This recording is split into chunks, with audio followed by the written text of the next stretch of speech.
Chapter 9. What is noble?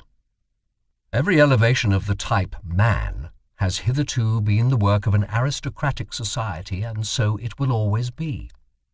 A society believing in a long scale of gradations of rank and differences of worth among human beings, and requiring slavery in some form or other.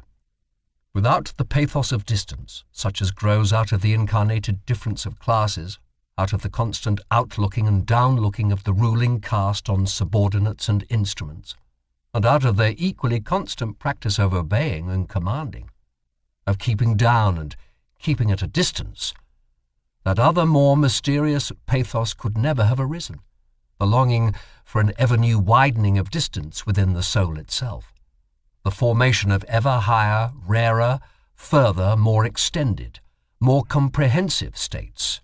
In short, just the elevation of the type man, the continued self-surmounting of man, to use a moral formula in a supermoral sense.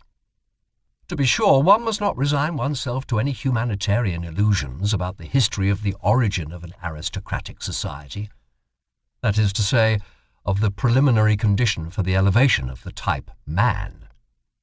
The truth is hard. Let us acknowledge unprejudicedly how every higher civilization hitherto has originated. Men with a still natural nature, barbarians in every terrible sense of the word, men of prey, still in possession of unbroken strength of will and desire for power, threw themselves upon weaker, more moral, more peaceful races, perhaps trading or cattle-rearing communities, or upon old mellow civilizations in which the final vital force was flickering out in brilliant fireworks of wit and depravity. At the commencement, the noble caste was always the barbarian caste.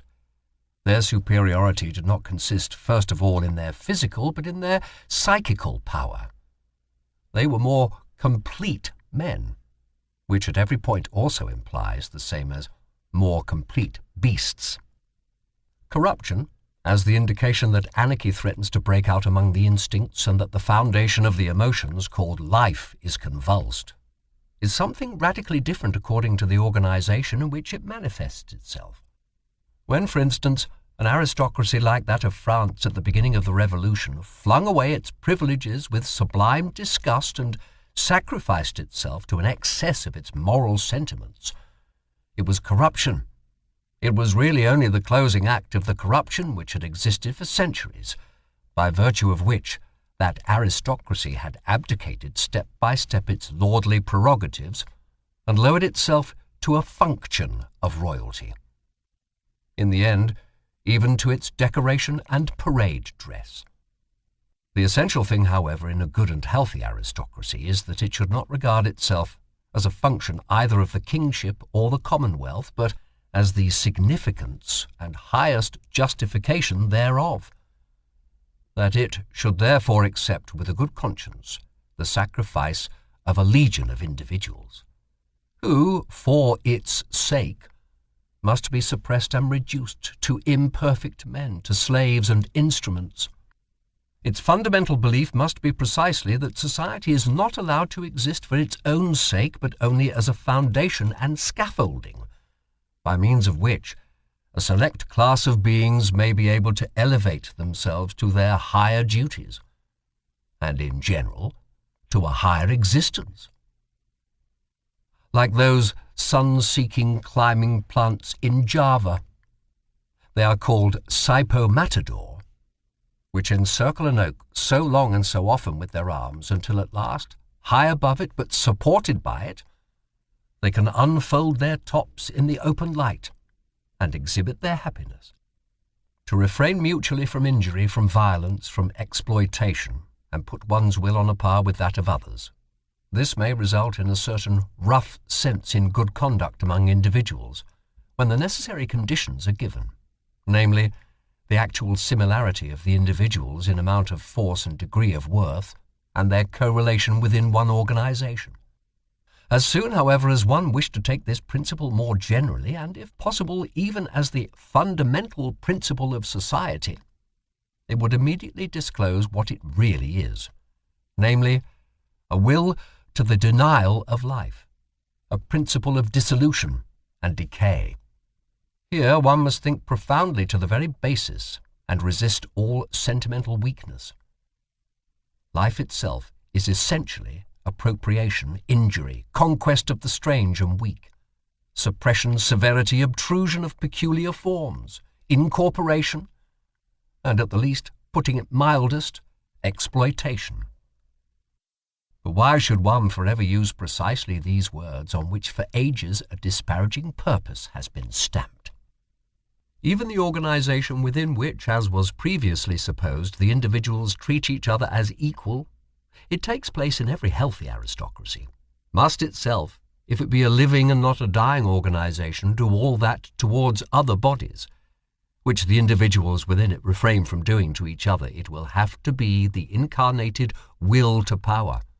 It will endeavor to grow, to gain ground, attract to itself and acquire ascendancy, not owing to any morality or immorality, but because it lives, and because life is precisely will to power. On no point, however, is the ordinary consciousness of Europeans more unwilling to be corrected than on this matter. People now rave everywhere, even under the guise of science, about coming conditions of society in which the exploiting character is to be absent. That sounds to my ears as if they promised to invent a mode of life which should refrain from all organic functions. Exploitation does not belong to a depraved or imperfect and primitive society. It belongs to the nature of the living being as a primary organic function.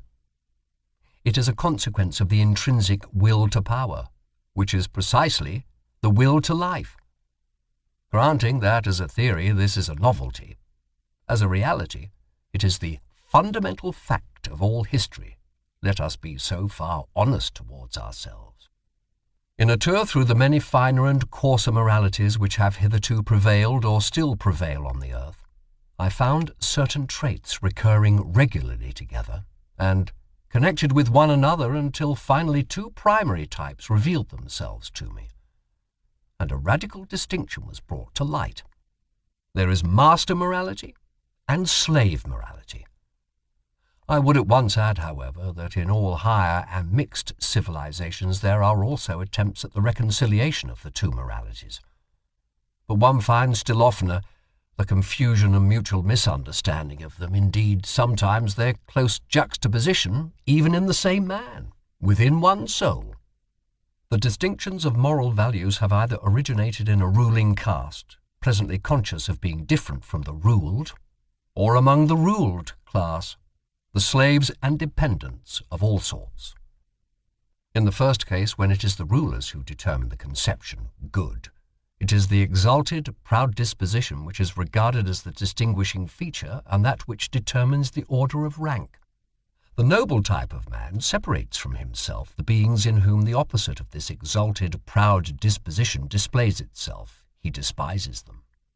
Let it at once be noted that in this first kind of morality the antithesis good and bad means practically the same as noble and despicable. The antithesis good and evil is of a different origin. The cowardly, the timid, the insignificant, and those thinking merely of narrow utility are despised. Moreover also the distrustful with their constrained glances, the self-abasing, the dog-like kind of men who let themselves be abused, the mendicant flatterers, and above all, the liars. It is a fundamental belief of all aristocrats that the common people are untruthful.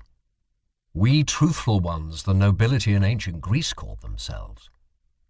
It is obvious that everywhere the designations of moral value were at first applied to men, and were only derivatively and at a later period applied to actions. It is a gross mistake, therefore, when historians of morals start with questions like, why have sympathetic actions been praised? The noble type of man regards himself as a determiner of values.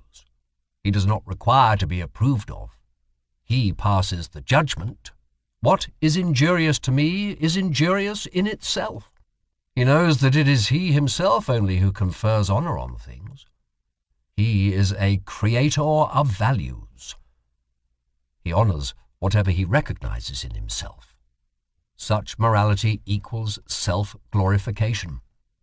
In the foreground there is the feeling of plenitude, of power which seeks to overflow, the happiness of high tension, the consciousness of a wealth which would fain give and bestow.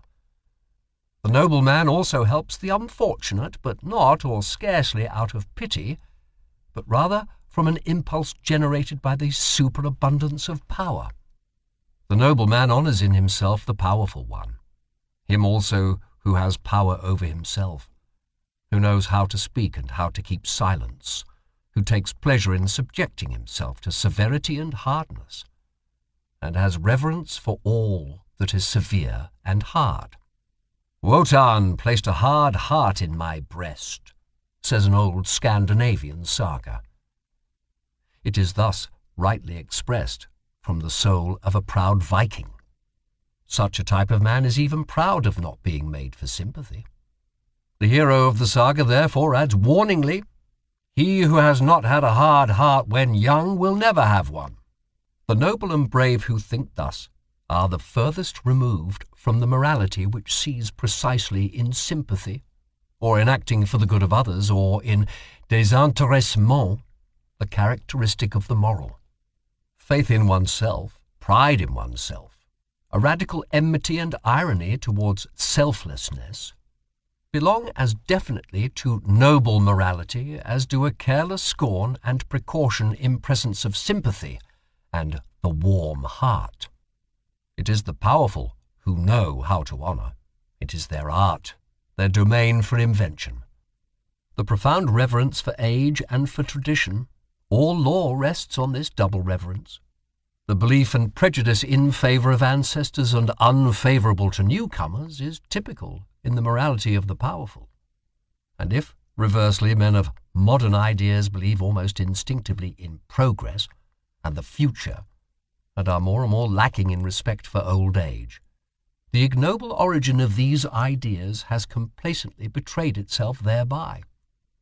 A morality of the ruling class, however, is more especially foreign and irritating to present-day taste in the sternness of its principle that one has duties only to one's equals, that one may act towards beings of a lower rank, towards all that is foreign just as seems good to one, or as the heart desires, and in any case beyond good and evil.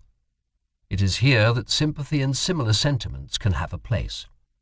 The ability and obligation to exercise prolonged gratitude and prolonged revenge, both only within the circle of equals, artfulness in retaliation, raffinement of the idea in friendship, a certain necessity to have enemies, as outlets for the emotions of envy, quarrelsomeness, arrogance, in fact, in order to be a good friend. All these are typical characteristics of the noble morality which, as has been pointed out, is not the morality of modern ideas, and is therefore at present difficult to realize, and also to unearth and disclose. It is otherwise with the second type of morality, slave morality. Supposing that the abused, the oppressed, the suffering, the unemancipated, the weary, and those uncertain of themselves should moralize, what will be the common element in their moral estimates? Probably a pessimistic suspicion with regard to the entire situation of man will find expression. Perhaps a condemnation of man, together with his situation. The slave has an unfavourable eye for the virtues of the powerful. He has a scepticism and distrust, a refinement of distrust of everything good that is there honoured. He would fain persuade himself that the very happiness there is not genuine. On the other hand, those qualities which serve to alleviate the existence of sufferers are brought into prominence and flooded with light. It is here that sympathy, the kind helping hand, the warm heart, patience, diligence, humility, and friendliness attain to honour. For here these are the most useful qualities, and almost the only means of supporting the burden of existence. Slave morality is essentially the morality of utility.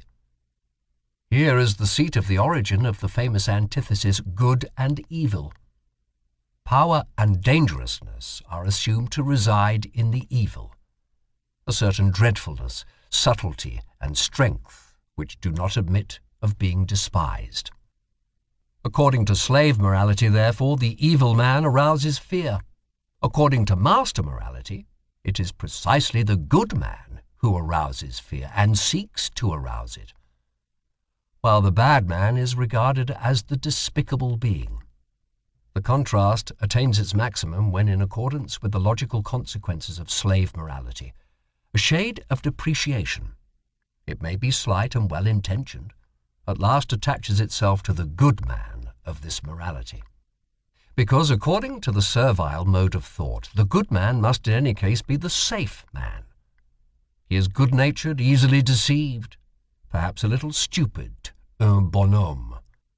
Everywhere that slave morality gains the ascendancy, language shows a tendency to approximate the significations of the words good and stupid. A last fundamental difference: the desire for freedom, the instinct for happiness, and the refinements of the feeling of liberty belong as necessarily to slave morals and morality as artifice and enthusiasm in reverence and devotion are the regular symptoms of an aristocratic mode of thinking and estimating.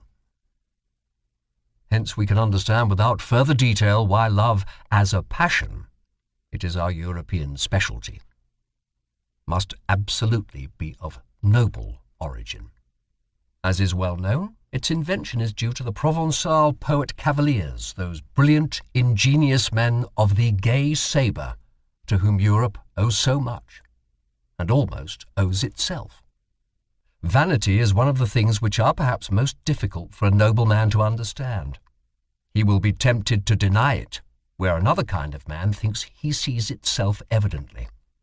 The problem for him is to represent to his mind beings who seek to arouse a good opinion of themselves which they themselves do not possess, and consequently also do not deserve, and who yet believe in this good opinion afterwards.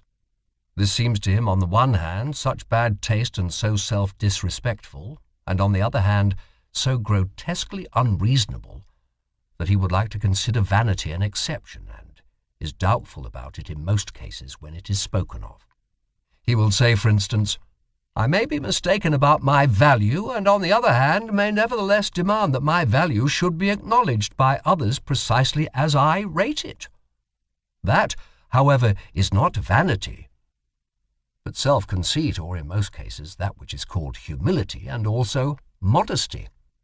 Or he will even say, "For many reasons I can delight in the good opinion of others, perhaps because I love and honor them, and rejoice in all their joys. Perhaps also because their good opinion endorses and strengthens my belief in my own good opinion. Perhaps because the good opinion of others, even in cases where I do not share it, is useful to me or gives promise of usefulness. All this, however, is not vanity." The man of noble character must first bring it home forcibly to his mind, especially with the aid of history, that from time immemorial, in all social strata in any way dependent, the ordinary man was only that which he passed for. Not being at all accustomed to fix values, he did not assign even to himself any other value than that which his master assigned to him. It is the peculiar right of masters to create values. It may be looked upon as the result of an extraordinary atavism, that the ordinary man, even at present, is still always waiting for an opinion about himself, and then instinctively submitting himself to it. Yet by no means only to a good opinion, but also to a bad and unjust one.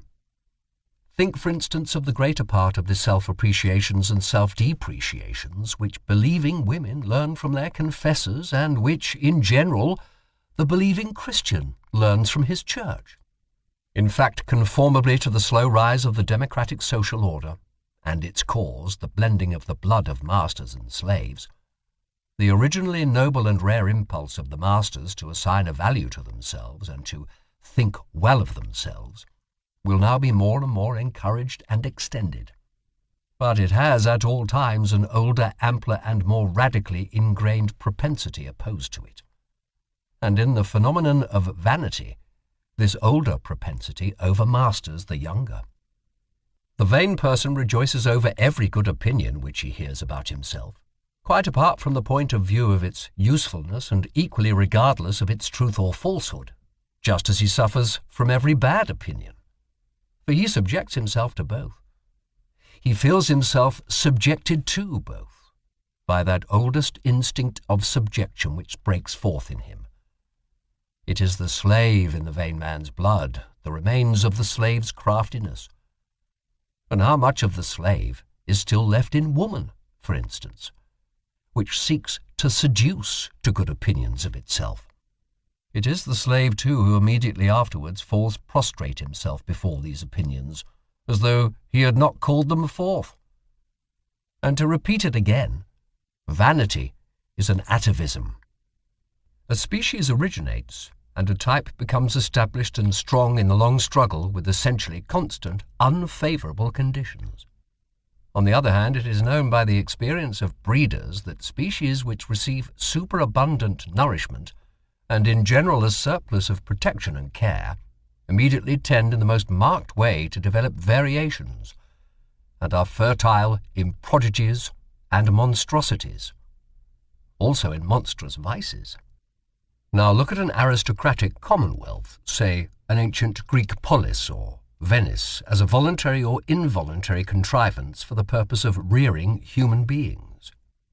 There are there men beside one another thrown upon their own resources who want to make their species prevail, chiefly because they must prevail or else run the terrible danger of being exterminated.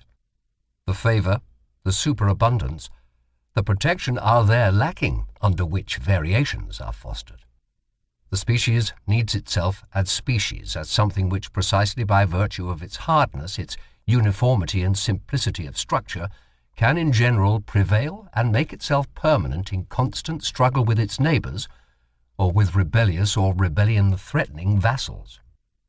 The most varied experience teaches it what are the qualities to which it principally owes the fact that it still exists in spite of all gods and men, and has hitherto been victorious. These qualities it calls virtues, and these virtues alone it develops to maturity. It does so with severity. Indeed, it desires severity. Every aristocratic morality is intolerant in the education of youth, in the control of women, in the marriage customs, in the relations of old and young, in the penal laws, which have an eye only for the degenerating.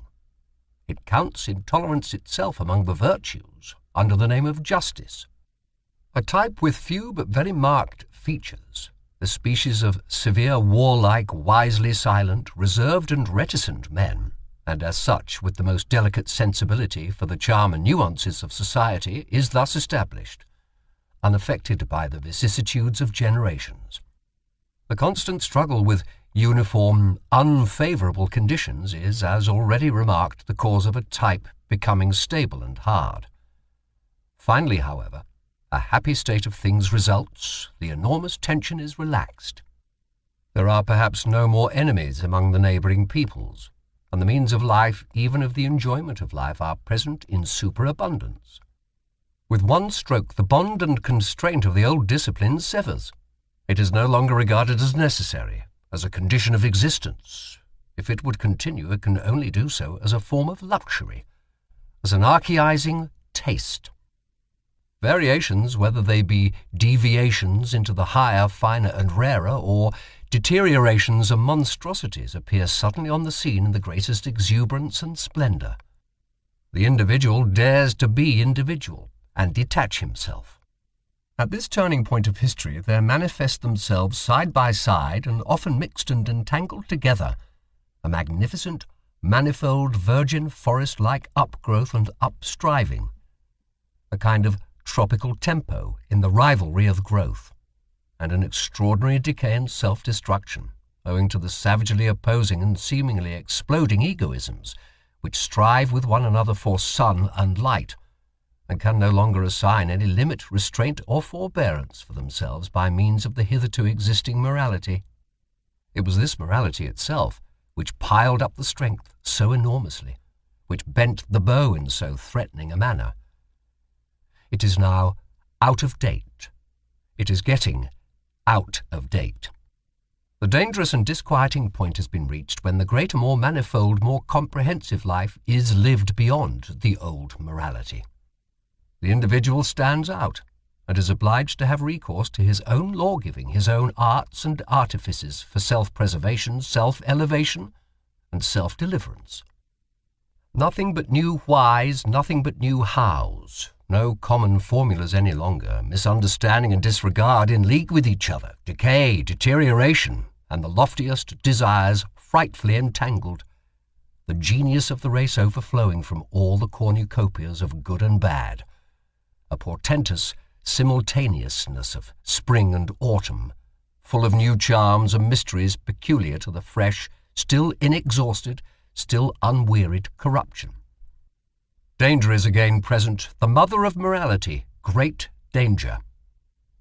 This time shifted into the individual, into the neighbor and friend, into the street, into their own child, into their own heart, into all the most personal and secret recesses of their desires and volitions.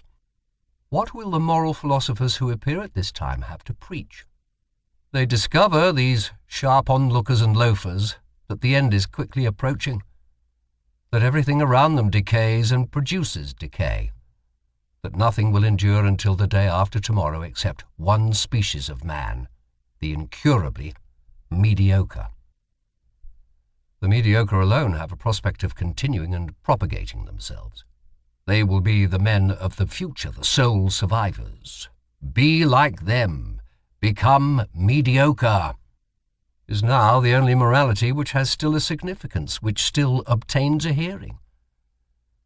But it is difficult to preach this morality of mediocrity. It can never avow what it is and what it desires. It has to talk of moderation and dignity and duty and brotherly love. It will have difficulty in concealing its irony. There is an instinct for rank which more than anything else is already the sign of a high rank. There is a delight in the nuances of reverence which leads one to infer noble origin and habits. The refinement, goodness, and loftiness of a soul are put to a perilous test when something passes by that is of the highest rank but is not yet protected by the awe of authority from obtrusive touches and incivilities.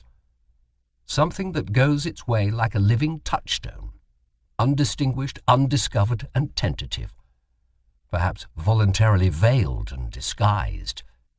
He whose task and practice it is to investigate souls will avail himself of many varieties of this very art to determine the ultimate value of a soul, the unalterable, innate order of rank to which it belongs. He will test it by its instinct for reverence. Différence engendre haine. The vulgarity of many a nature spurts up suddenly like dirty water, when any holy vessel, any jewel from closed shrines, any book bearing the marks of great destiny is brought before it. While on the other hand, there is an involuntary silence, a hesitation of the eye, a cessation of all gestures by which it is indicated that a soul feels the nearness of what is worthiest of respect.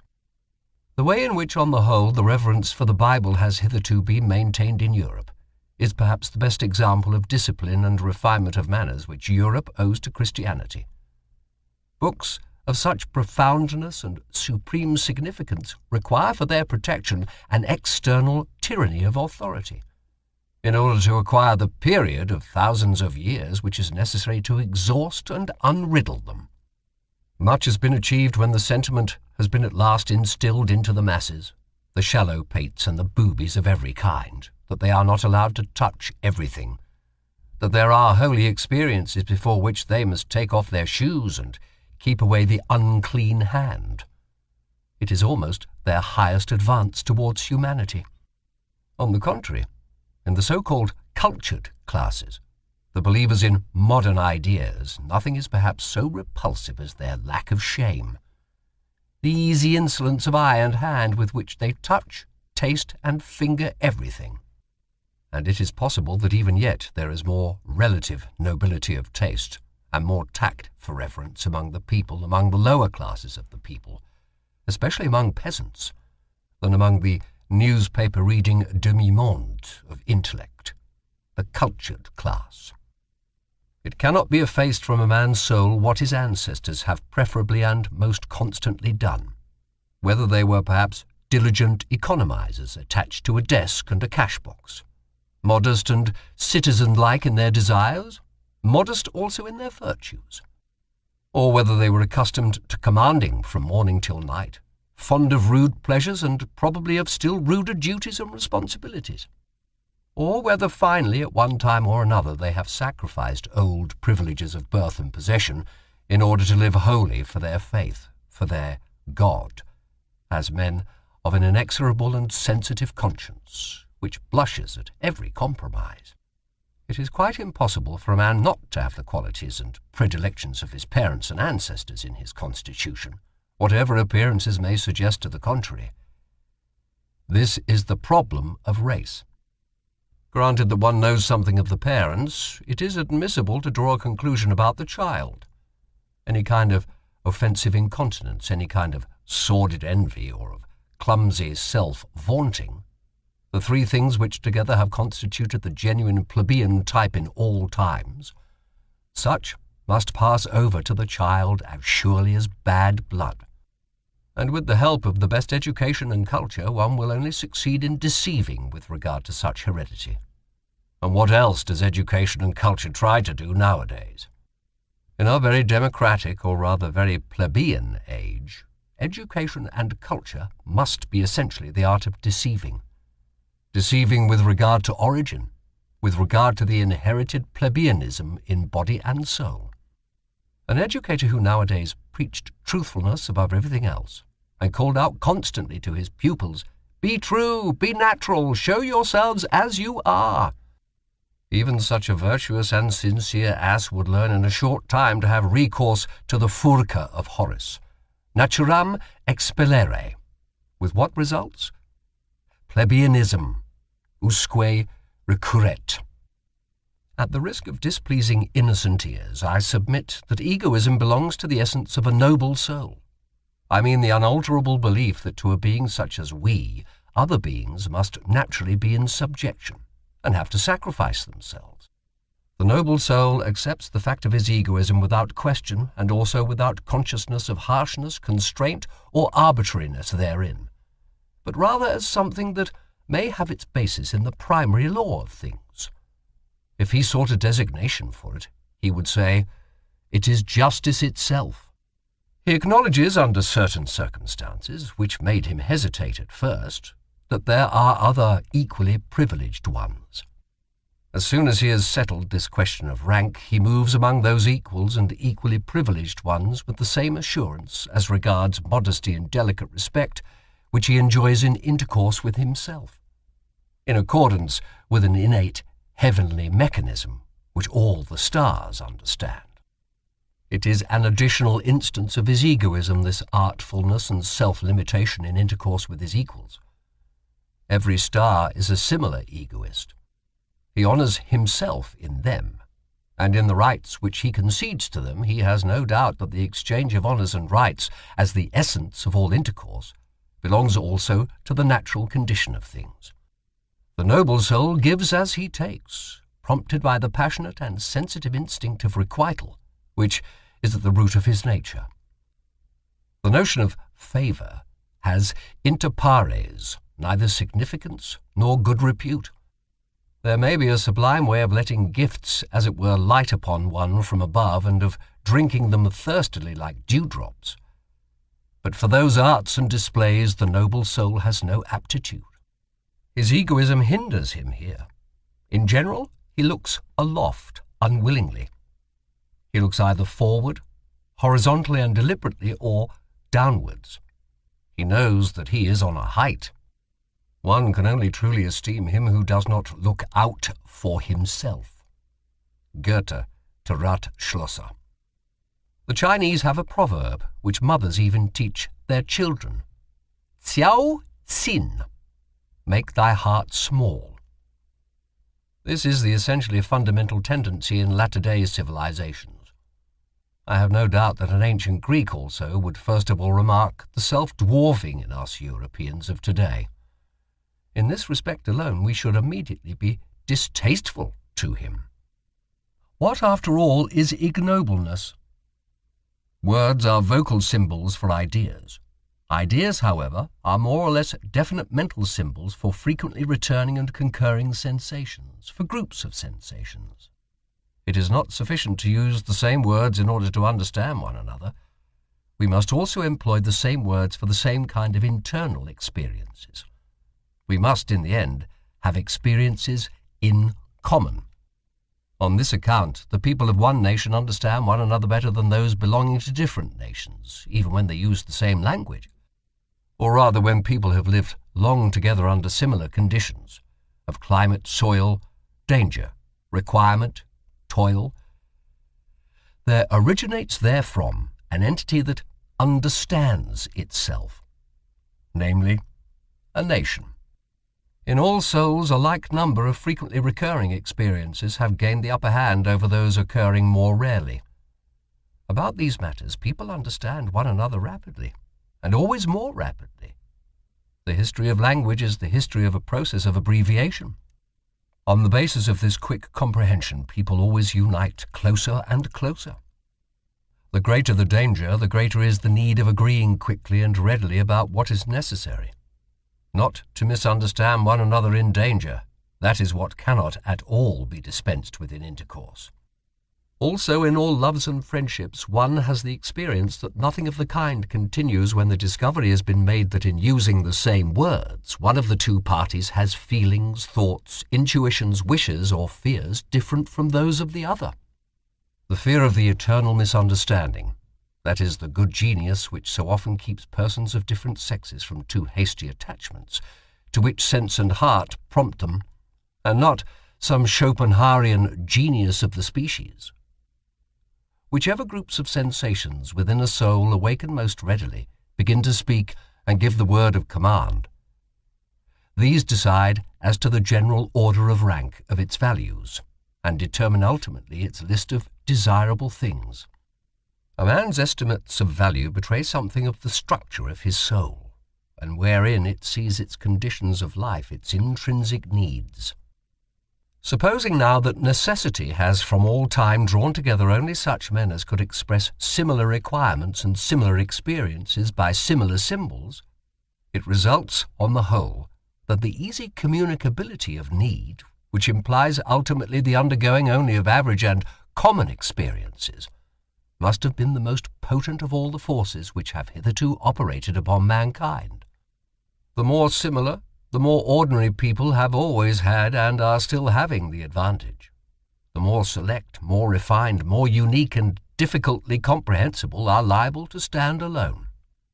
They succumb to accidents in their isolation and seldom propagate themselves. One must appeal to immense opposing forces in order to thwart this natural, all too natural, progressus in simile, the evolution of man to the similar, the ordinary, the average, the gregarious, to the ignoble.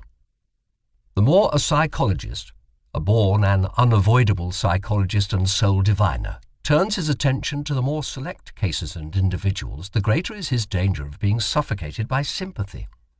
He needs sternness and cheerfulness more than any other man. For the corruption, the ruination of higher men, of the more unusually constituted souls, is in fact the rule. It is dreadful to have such a rule always before one's eyes. The manifold torment of the psychologist who has discovered this ruination, who discovers once and then discovers almost repeatedly throughout all history this universal inner desperateness of higher men, this eternal too late, in every sense, may perhaps one day be the cause of his turning with bitterness against his own lot, and of his making an attempt at self-destruction, of his going to ruin himself.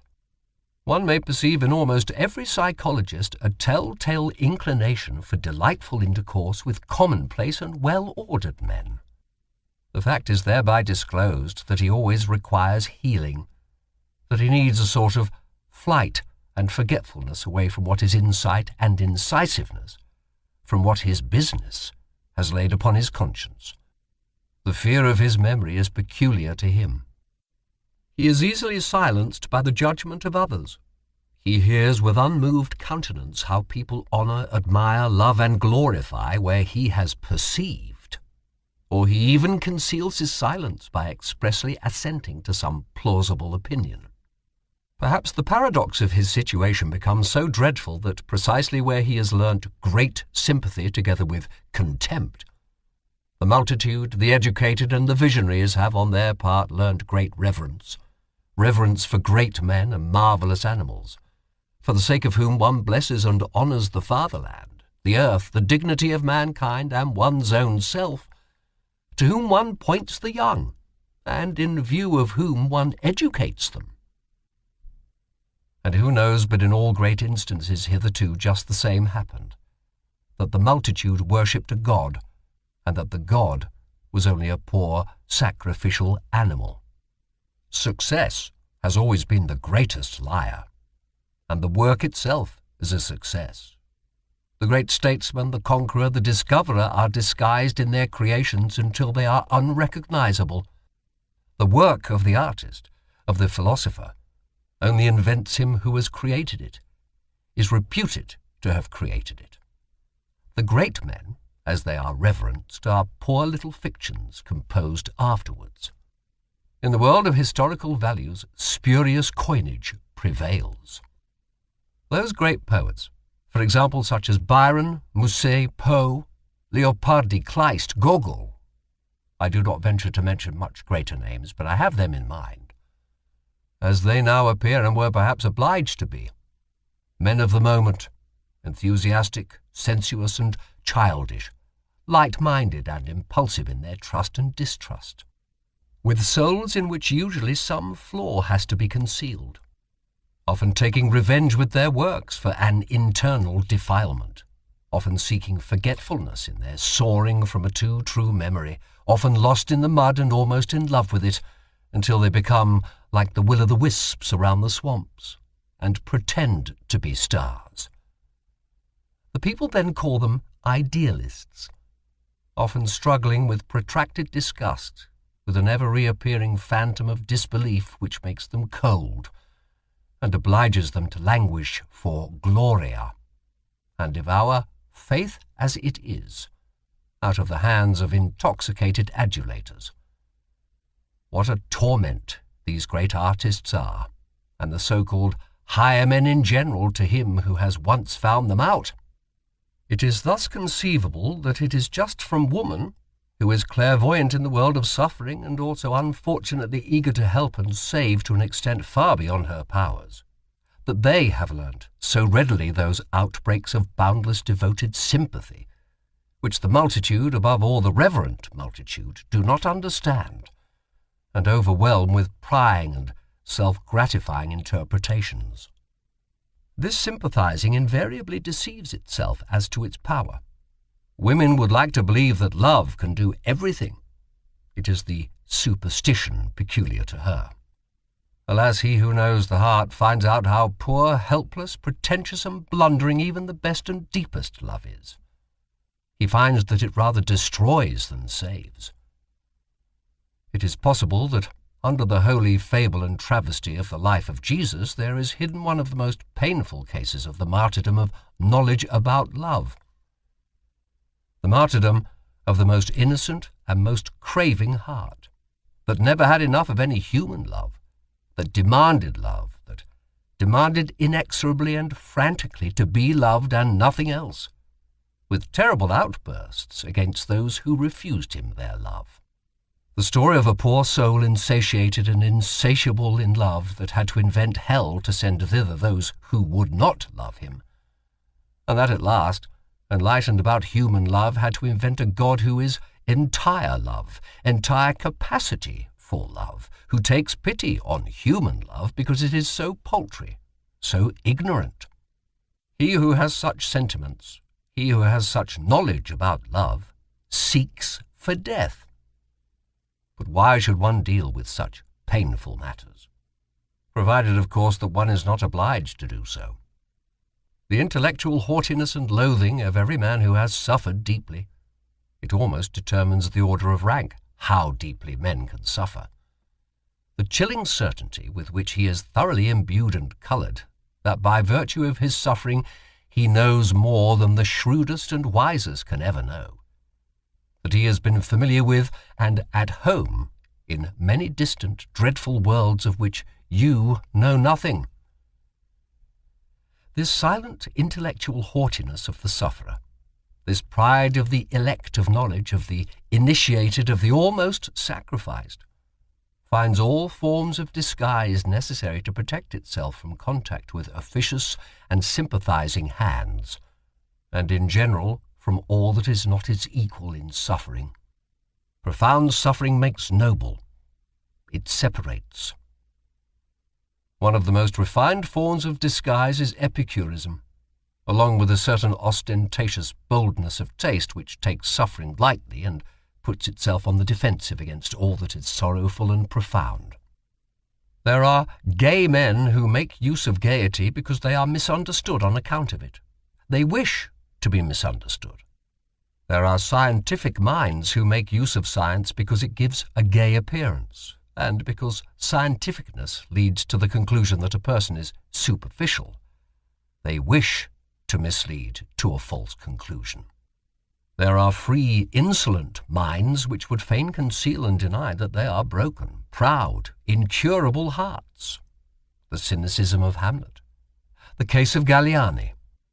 And occasionally folly itself is the mask of an unfortunate, over-assured knowledge, from which it follows that it is the part of a more refined humanity to have reverence for the mask, and not to make use of psychology and curiosity in the wrong place. That which separates two men most profoundly is a different sense and grade of purity. What does it matter about all their honesty and reciprocal usefulness? What does it matter about all their mutual goodwill? The fact still remains, they cannot smell each other. The highest instinct for purity places him who is affected with it in the most extraordinary and dangerous isolation, as a saint, for it is just holiness, the highest spiritualization of the instinct in question.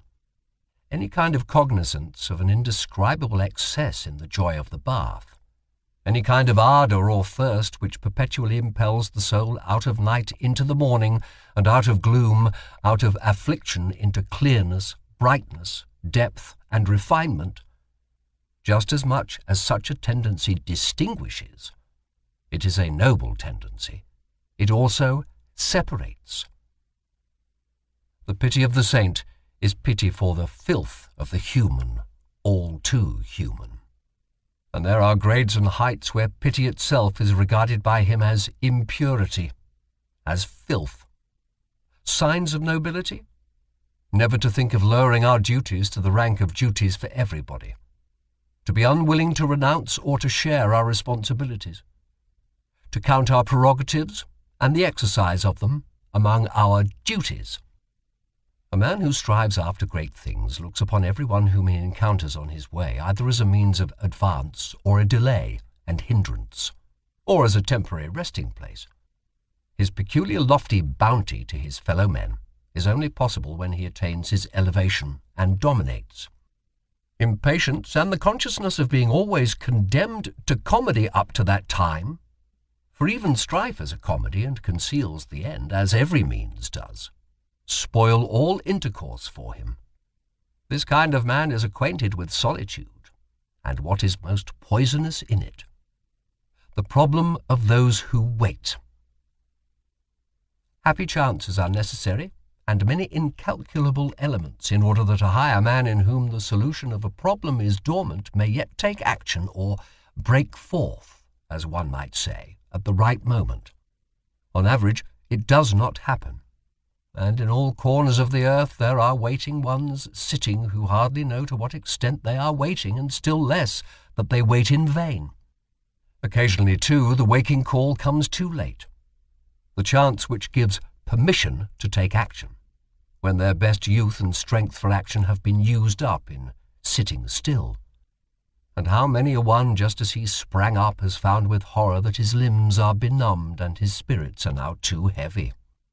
It is too late, he has said to himself, and has become self-distrustful and henceforth forever useless.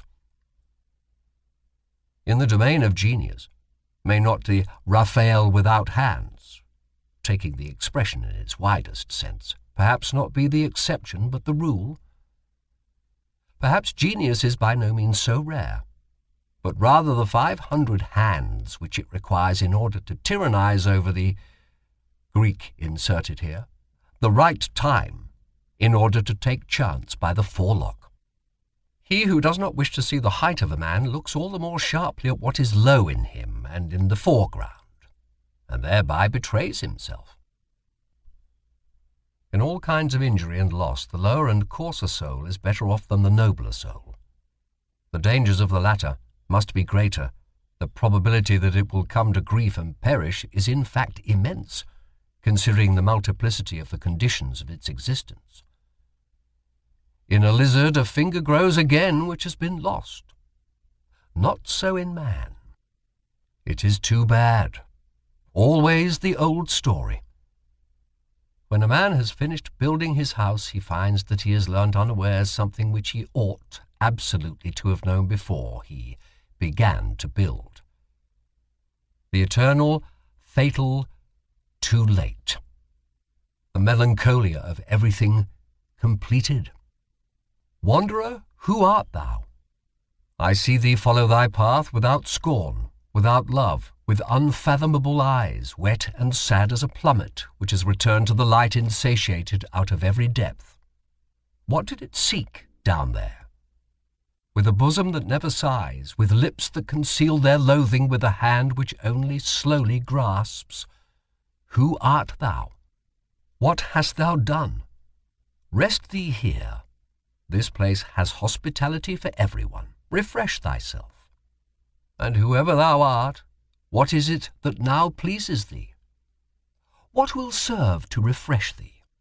Only name it. Whatever I have I offer thee. To refresh me? To refresh me? O thou prying one, what sayest thou? But give me, I pray thee— What? What? Speak out. Another mask. A second mask. Men of profound sadness betray themselves when they are happy. They have a mode of seizing upon happiness as though they would choke and strangle it out of jealousy. Ah, they know only too well that it will flee from them. Bad, bad. What? Does he not go back? Yes, but you misunderstand him when you complain about it. He goes back like everyone who is about to make a great spring. Will people believe it of me? But I insist that they believe it of me. I have always thought very unsatisfactorily of myself and about myself, only in very rare cases, only compulsorily, always without delight in the subject, ready to digress from myself, and always without faith in the result, owing to an unconquerable distrust of the possibility of self-knowledge, which has led me so far as to feel a contradictio in adjecto, even in the idea of direct knowledge which theorists allow themselves. This matter of fact is almost the most certain thing I know about myself. There must be a sort of repugnance in me to believe anything definite about myself. Is there perhaps some enigma therein? Probably, but fortunately nothing for my own teeth. Perhaps it betrays the species to which I belong, but not to myself, as is sufficiently agreeable to me. But what has happened to you? I do not know, he said hesitatingly. Perhaps the harpies have flown over my table. It sometimes happens nowadays that a gentle, sober, retiring man becomes suddenly mad, breaks the plates, upsets the table, shrieks, raves and shocks everybody, and finally withdraws, ashamed and raging at himself. Whither? For what purpose? To famish apart? To suffocate with his memories? To him who has the desires of a lofty and dainty soul and only seldom finds his table laid and his food prepared, the danger will always be great. Nowadays, however, it is extraordinarily so. Thrown into the midst of a noisy and plebeian age with which he does not like to eat out of the same dish, he may readily perish of hunger and thirst. Or should he nevertheless finally fall to of sudden nausea? We have probably all sat at tables to which we did not belong. And precisely the most spiritual of us, who are most difficult to nourish, know the dangerous dyspepsia which originates from a sudden insight and disillusionment about our food and our messmates, the after-dinner nausea. If one wishes to praise at all, it is a delicate and at the same time a noble self-control to praise only where one does not agree. Otherwise, in fact, one would praise oneself, which is contrary to good taste. A self-control, to be sure, which offers excellent opportunity and provocation to constant misunderstanding. To be able to allow oneself this veritable luxury of taste and morality, one must not live among intellectual imbeciles, but rather among men whose misunderstandings and mistakes amuse by their refinement, or one will have to pay dearly for it. He praises me, therefore he acknowledges me to be right.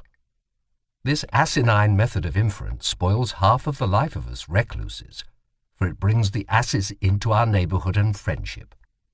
To live in a vast and proud tranquillity, always beyond, to have or not to have one's emotions, one's for and against according to choice, to lower oneself to them for hours, to seat oneself on them as upon horses and often as upon asses, for one must know how to make use of their stupidity as well as of their fire, to conserve one's 300 foregrounds, also one's black spectacles.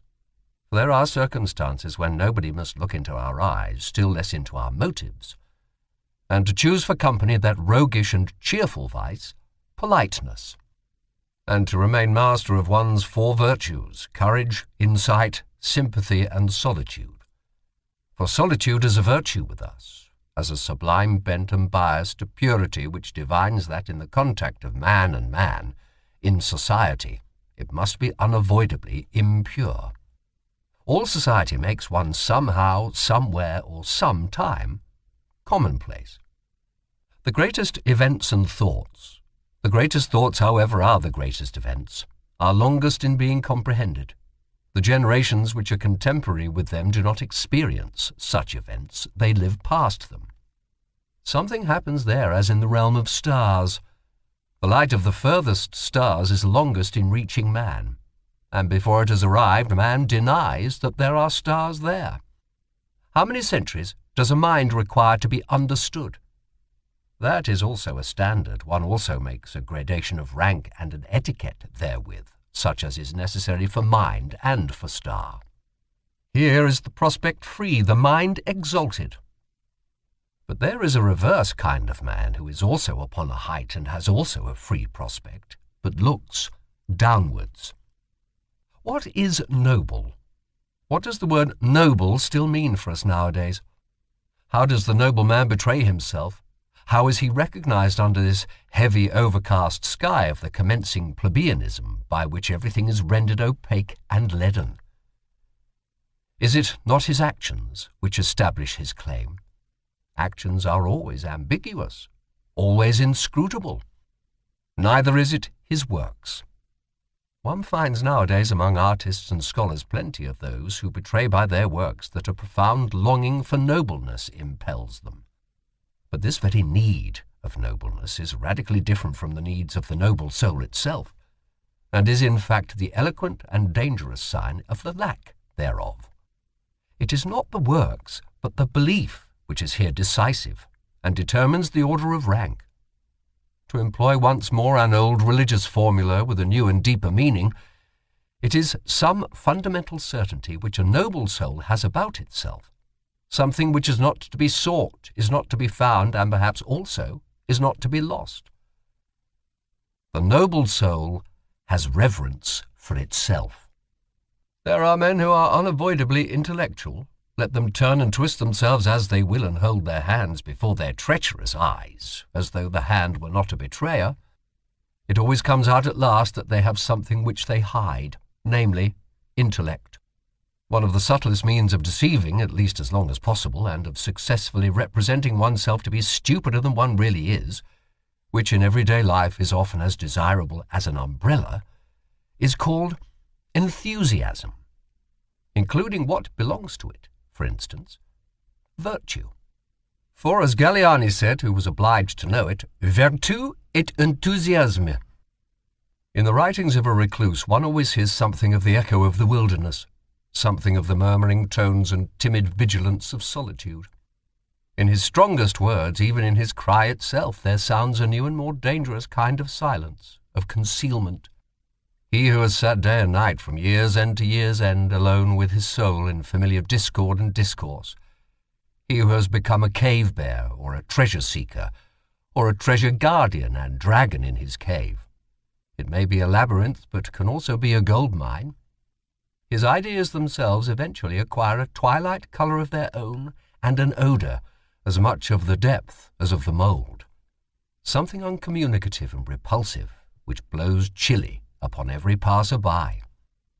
The recluse does not believe that a philosopher, supposing that a philosopher has always in the first place been a recluse, ever expressed his actual and ultimate opinions in books. Are not books written precisely to hide what is in us?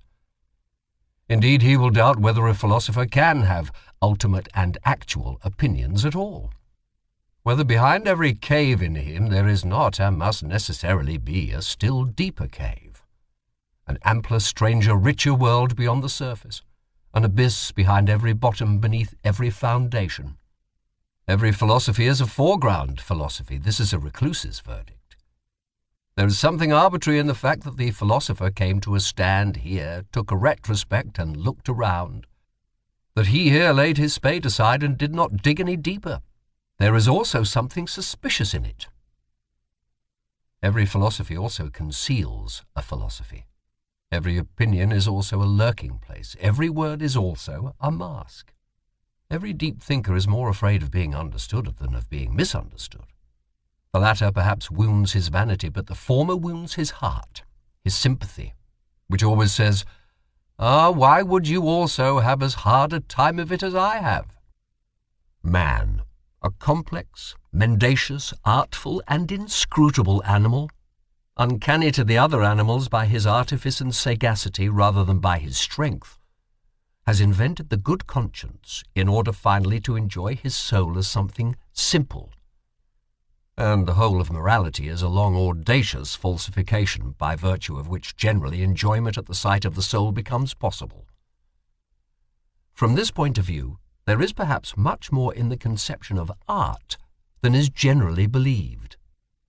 A philosopher, that is a man who constantly experiences, sees, hears, suspects, hopes and dreams extraordinary things, who is struck by his own thoughts as if they came from the outside, from above and below, as a species of events and lightning flashes, peculiar to him, who is perhaps himself a storm pregnant with new lightnings, a portentous man around whom there is always rumbling and mumbling and gaping and something uncanny going on.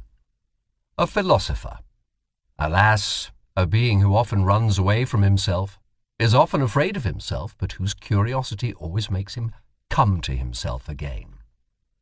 A man who says, I like that, I take it for my own and mean to guard and protect it from everyone. A man who can conduct a case, carry out a resolution, remain true to an opinion, keep hold of a woman, punish and overthrow insolence. A man who has his indignation and his sword, and to whom the weak, the suffering, the oppressed, and even the animals willingly submit and naturally belong. In short, a man who is a master by nature. When such a man has sympathy, well, that sympathy has value. But of what account is the sympathy of those who suffer, or of those even who preach sympathy? There is nowadays throughout almost the whole of Europe a sickly irritability and sensitiveness towards pain, and also a repulsive irrestrainableness in complaining, an effeminizing, which, with the aid of religion and philosophical nonsense, seeks to deck itself out as something superior. There is a regular cult of suffering. The unmanliness of that which is called sympathy by such groups of visionaries is always, I believe, the first thing that strikes the eye. One must resolutely and radically taboo this latest form of bad taste. And finally, I wish people to put the good amulet gai saber, gay science in ordinary language, on heart and neck as a protection against it. The Olympian vice. Despite the philosopher who, as a genuine Englishman, tried to bring laughter into bad repute in all thinking minds, laughing is a bad infirmity of human nature which every thinking mind will strive to overcome, Hobbes. I would even allow myself to rank philosophers according to the quality of their laughing, up to those who are capable of golden laughter. And supposing that gods also philosophize, which I am strongly inclined to believe owing to many reasons, I have no doubt that they also know how to laugh thereby in an overman-like and new fashion, and at the expense of all serious things. Gods are fond of ridicule. It seems that they cannot refrain from laughter, even in holy matters. The genius of the heart, as that great mysterious one possesses it, the tempter god and born rat-catcher of consciences, whose voice can descend into the nether world of every soul, who neither speaks a word nor casts a glance in which there may not be some motive or touch of allurement, to whose perfection it pertains that he knows how to appear, not as he is, but in a guise which acts as an additional constraint on his followers to press ever closer to him, to follow him more cordially and thoroughly. The genius of the heart which imposes silence and attention on everything loud and self-conceited, which smooths rough souls and makes them taste a new longing to lie placid as a mirror, that the deep heavens may be reflected in them. The genius of the heart which teaches the clumsy and too hasty hand to hesitate and to grasp more delicately, which scents the hidden and forgotten treasure, the drop of goodness and sweet spirituality under thick, dark ice, and is a divining rod for every grain of gold, long buried and imprisoned in mud and sand. The genius of the heart, from contact with which everyone goes away richer, not favoured or surprised, not as though gratified and oppressed by the good things of others, but richer in himself, newer than before, broken up, blown upon and sounded by a thawing wind, more uncertain perhaps, more delicate, more fragile, more bruised, but full of hopes which as yet lack names, full of a new will and current, full of a new ill will and countercurrent. But what am I doing, my friends? Of whom am I talking to you? Have I forgotten myself so far that I have not even told you his name?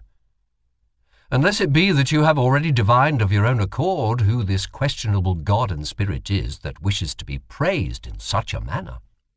For as it happens to everyone who from childhood onward has always been on his legs, and in foreign lands, I have also encountered on my path many strange and dangerous spirits.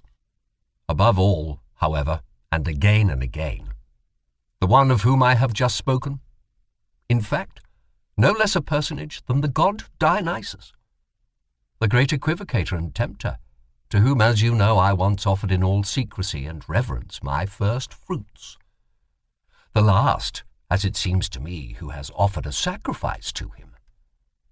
For I have found no one who could understand what I was then doing.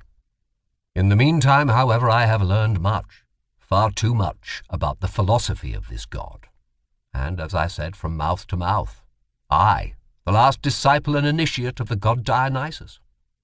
And perhaps I might at last begin to give you, my friends, as far as I am allowed, a little taste of this philosophy, in a hushed voice, as is but seemly, for it has to do with much that is secret, new, strange, wonderful, and uncanny.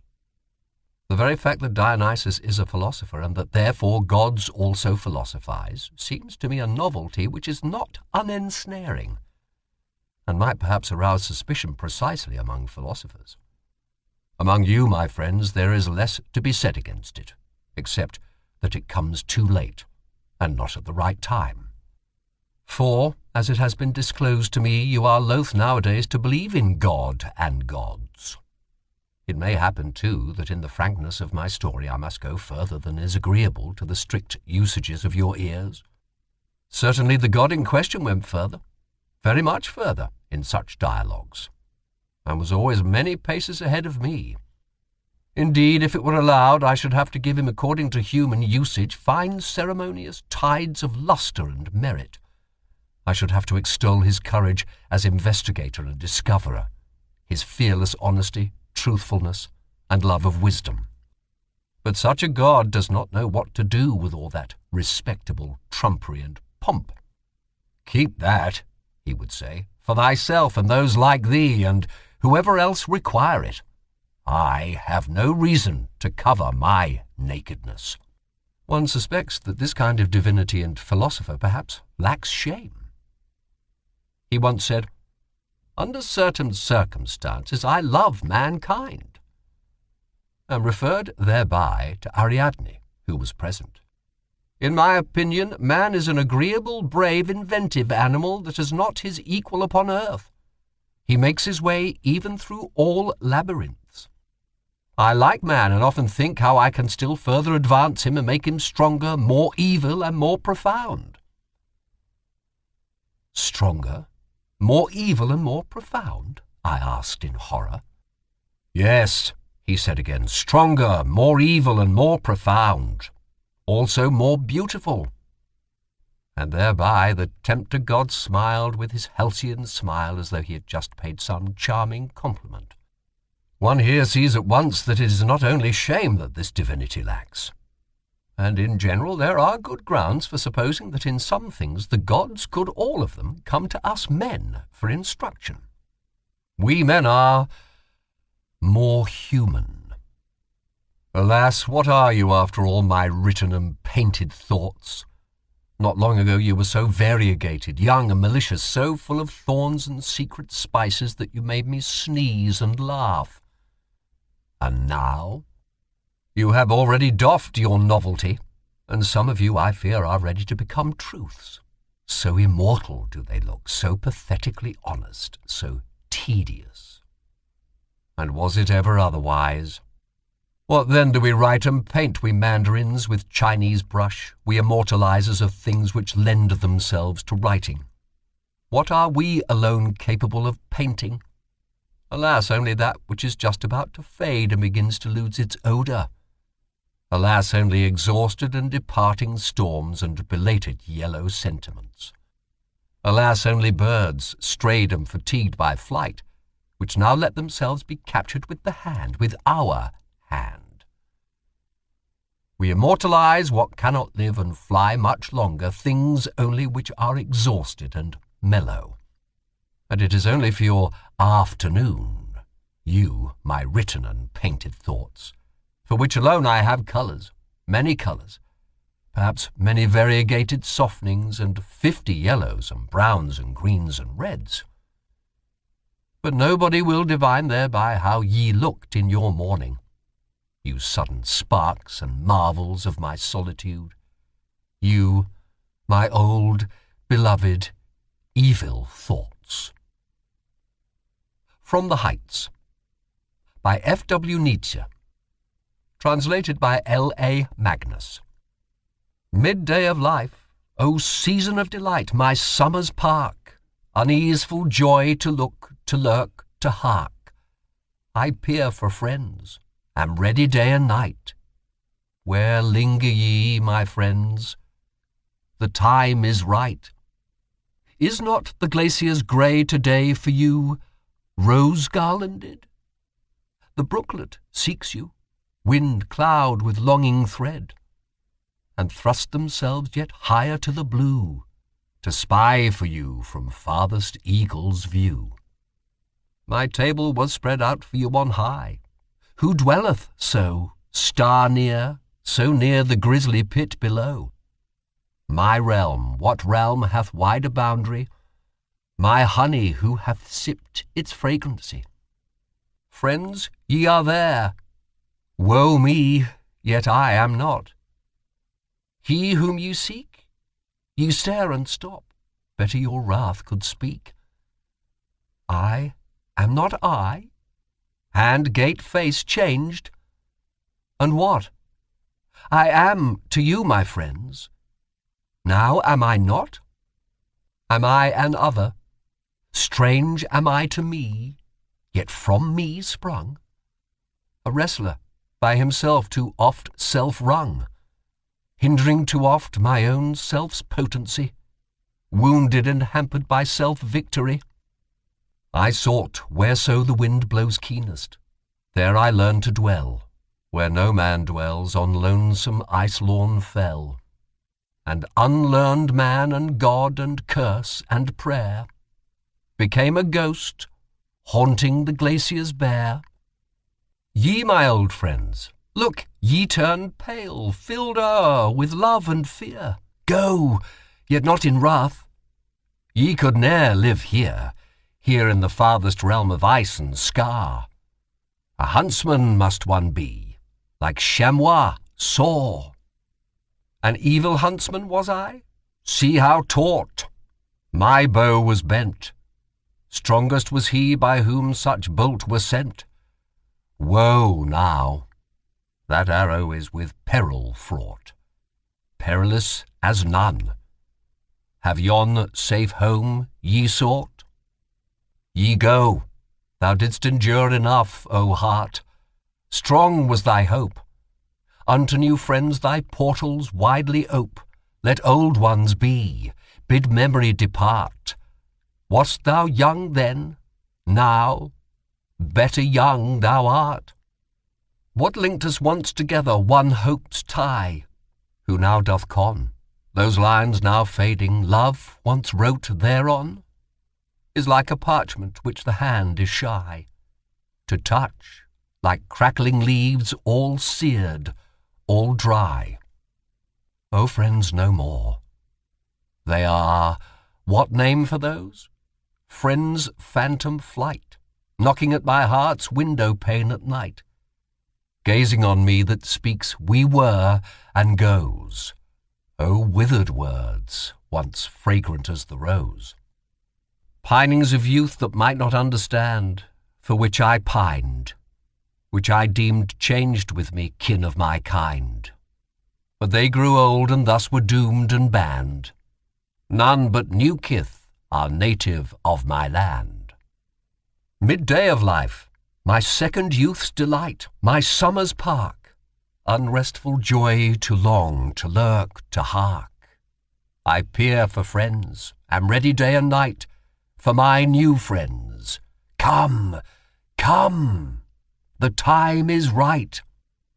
This song is done, the sweet, sad cry of rue sang out its end. A wizard wrought it, he the timely friend, the midday friend. No, do not ask me who. At midday 'twas, when one became as two. We keep our feast of feasts, sure of our bourne, our aims self-same, the guest of guests, friend Zarathustra came. The world now laughs, the grisly veil was torn, and light and dark were one that wedding morn. This concludes Beyond Good and Evil,